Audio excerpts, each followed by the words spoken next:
Panahon na ng pagbabago, dahil sa ito ay kinakailangan tayo na magtulong-tulong na maunlarin ang mahal natin ngayon.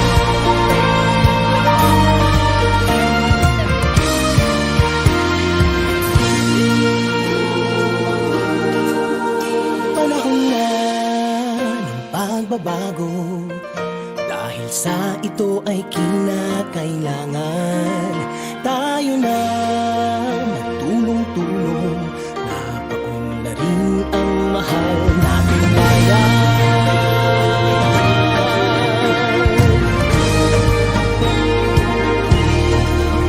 Panahon na ng pagbabago, at iayos ang mga dapat ayusin.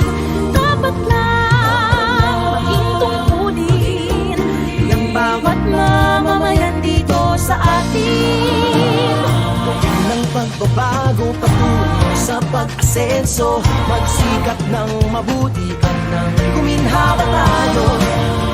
Malaki natin sa mundo at ipamalas ang bagong Pilipino at bagong